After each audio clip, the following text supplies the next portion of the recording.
अंदर मैंने 3-4 मंत्रियों को लपकते हुए देखा, तो मैंने कहा ये क्या हो गया, इनके कोई सांप वाप आ गया क्या। तो पता लगा कि मैडम की जो सैंडल है ना, वो पहले कौन लेके और पहनाए मैडम को, ताकि मैडम खुश हो जाए। तो अपने वाला कामयाब हो गया। जो किसान था ना, वो काम, यही काम बचा हमारा। मुझे सैंडल ली और मैडम को, मैडम बोला थैंक यू। और मंत्रियों की स्थिति देखो दिल्ली के अंदर, कि मंत्रियों की स्थिति क्या है दिल्ली में। मैंने देखा है कि प्रधानमंत्री जी कई मंत्रियों को नाम से नहीं जानते, स्टेट मिनिस्टर यहाँ चौधर करते घूमते हैं राजस्थान के अंदर। सुबह सीएम के खिलाफ बयान देंगे और शाम को बंद कमरे में बात कर लेंगे। तो 90-92 से थैला उठा घूम रहे थे अशोक गहलोत का। अब एकदम से उनका जमीर जागा, 10 साल और 28 साल बाद जमीर जगा कि हम अशोक गहलोत ठीक नहीं है। अरे तुम तो पॉलिटिकल पापा कहते थे उसको। जो लोग पॉलिटिकल पापा कहते थे, वो पॉलिटिकल पापा बदल नहीं सकते। पॉलिटिकल पापा तो वही रहेगा तुम्हारा।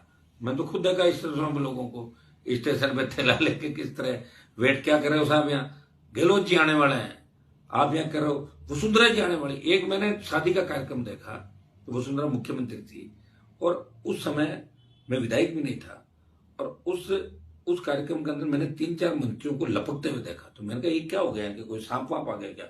तो पता लगा कि मैडम की जो सैंडल है ना, वो पहले कौन लेके और पहनाए मैडम को, ताकि मैडम खुश हो जाए।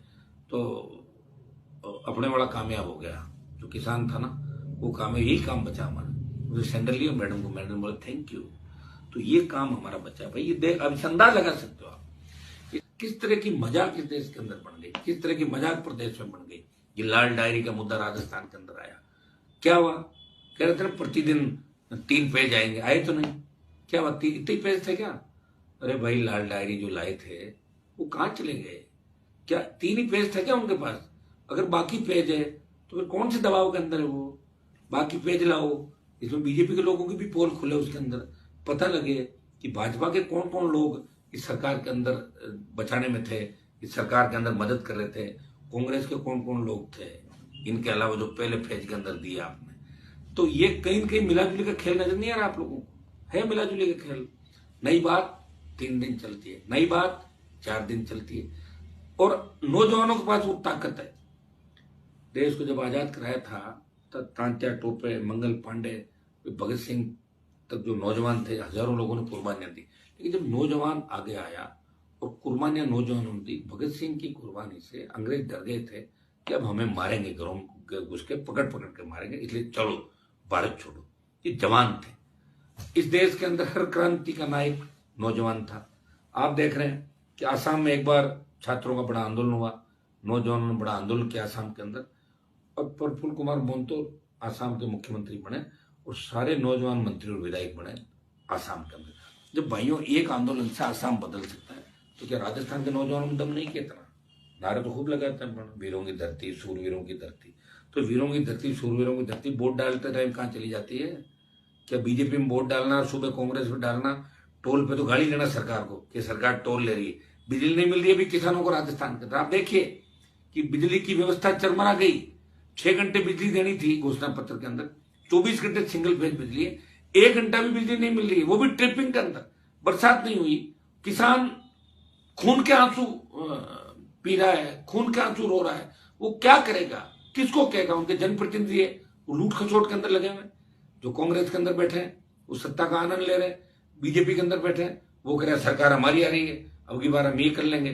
सरकार थी ना तुम्हारी, क्या कर लिया, नौकी तेरे किसान बिल लाए, उसके बाद वापिस लेना पड़ा, और अग्निपथ लाके ये संदेश दिया कि हम नौजवानों के खिलाफ सेना को ठेके पे दे देंगे।